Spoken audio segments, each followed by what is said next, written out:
Hi, everybody. This is Dennis O'Donovan with ProfitCom, welcoming back our friend Forrest Knipple at Coro. Last session, he talked a little bit about the four different security risks, and I asked him to go in a little more detail. So, Forrest, thanks for being here. Can you go in a little more detail about email and how you can protect your email and what the bad guys are looking for? Sure. So, and Dennis, I'm going to use our dashboard as kind of a thought process on this, if that's Please do. fine. Yeah, Okay. please do. So before I do that, I mean, let's call it what it is. Email is by far the easiest place for people to try to attack you. They get an email address, or they even use AI to just spam it out there, and they've become very, very sneaky at making sure that those emails look correct. And this can be anything from you getting an email that says, "Hey, you have a missed Amazon package," or telling you that you have a some major expense that you look at and you're like, "Oh, I didn't spend this," so but you immediately go to click to figure out why that's showing up on your account before you think about it. These are very, very common practices. There's a whole lot of security awareness training and so on out there, but unfortunately, it is AI is being used almost as well, not almost, it is hacker as a service at this point Yeah. for the bad guys. And what they're counting on is that people are too busy and they're frustrated and all the other things that we do day to day, and they'll just click. And when you start clicking, that's when they start getting access to different items that allow them into other areas of your business and your life. So it is very important that as a first line of defense, not the only line of defense, but a first line of defense, that anybody that is in a business has some sort of email security. Now, there's different levels of email security. The first two types I talked to you about are proxy versus API.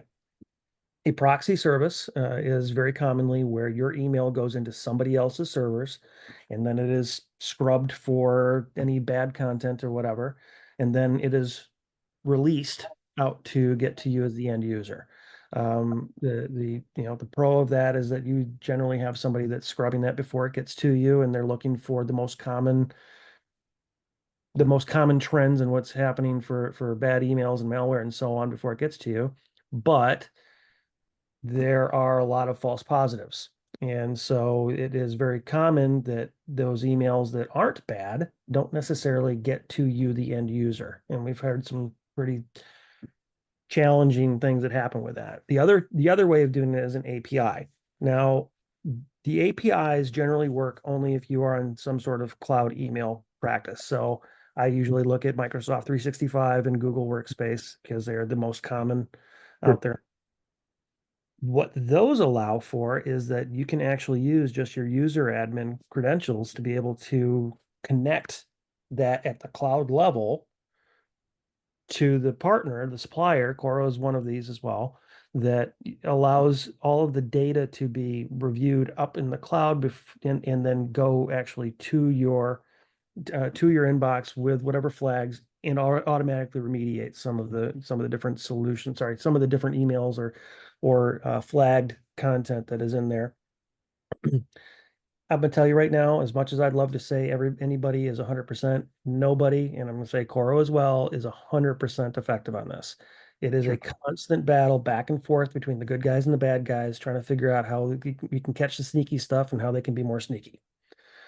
So I would that imagine the customer has to train it too to say what is good and Correct. what is not good. And that if that information isn't accurate, you're going to have a challenge there as well. Correct. And there is a big difference also between spam and phishing. So we've heard about social engineering and spear phishing and those types of things. Those are very targeted attacks towards an individual where they've generally, not always, but generally done some homework to be able to figure out how to most commonly get you to open an attachment or respond on something. Spam is just too much marketing coming in.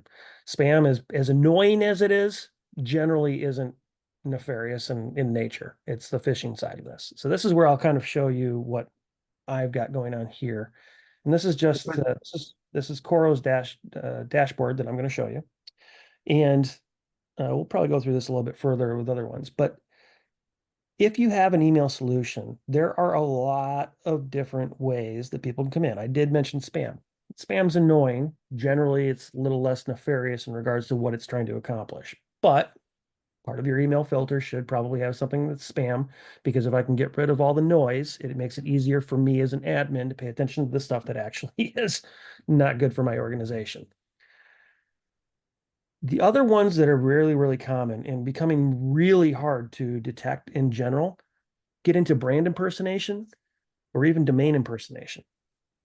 Yeah. So, so what they're looking for here, and I'm just going to click into this as an example, on a domain impersonation, the type of domain you have, we're coro.net, coro.net.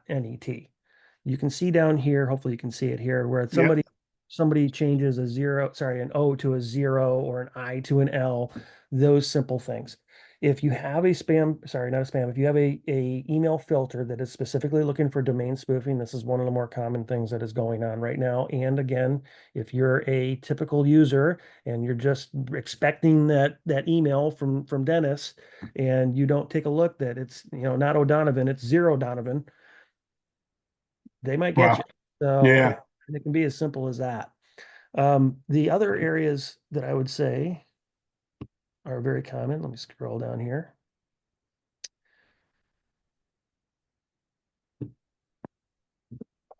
Suspicious content, user impersonation, all of these items. We actually bifurcate this out so you can see the different breakouts of this, but these are items that I would tell you that whatever email solution you're looking at right now, definitely get into this kind of granularity with them. The only reason that we even need this kind of granularity is because, well, brand impersonation wasn't working every single time. So the bad guys got smarter and started doing other things. So now you have to protect against other things. So all Well, that is just an email. That's wild. that is just email. Yeah, I mean, this is what, over a dozen different ways that people can, and honestly, we could probably break it out even deeper within these as a subsection. But ultimately, these kinds of flags are the ones you need to be looking for. 95% of the email that comes in is already known bad.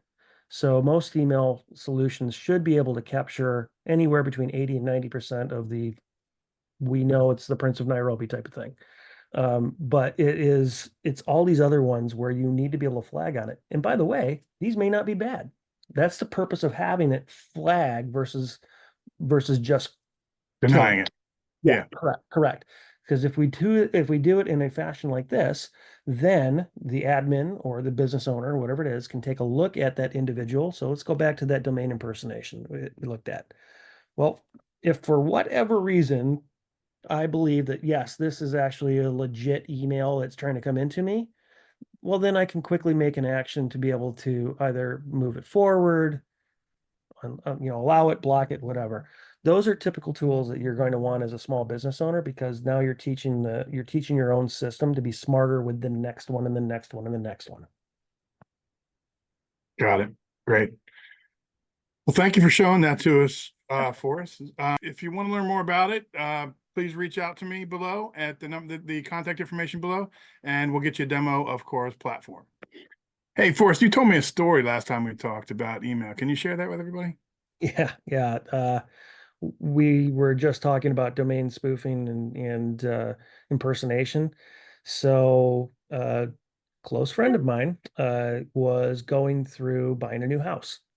And what had happened is the actual title company had been hacked sometime in the past, and the bad guys were sitting online waiting for the big fish to come through. And what happened was that because they were able to do such a great job of copying what it looked like from the title company to be able to send the money over, closing day came, the email went to them and said, "Hey, excited for you to close," all the normal stuff you'd see on one of those emails, but provided a ACH number that was not for that title company. Yeah, it's exactly what you thought would happen, is that why would you think anything different? It looked Yeah, God, like that's it. awful. And so he ended up It's sending off, brilliant and awful at the same time. yeah, he sent off that Awful. money, and the next thing you know, we're dealing with the FBI trying to track that down. It was a really, really bad scenario, but it could have been prevented through a tool like this that would have caught that domain spoofing and or impersonation. And the sad part is that they're only going to get better as the technology that you use to protect it. For every Coro out there, there's a group of bad guys that are using similar and pretty impressive technology to try to steal from you. It's Yeah, we're doing our best to make sure we stay ahead of them. So, but it's like any kind of thief. It's generally a crime of opportunity opportunity. Yeah. more than deep planning. I mean, if you are not locking your car doors, somebody's going to come and open that car door. At some point, they're going to get you.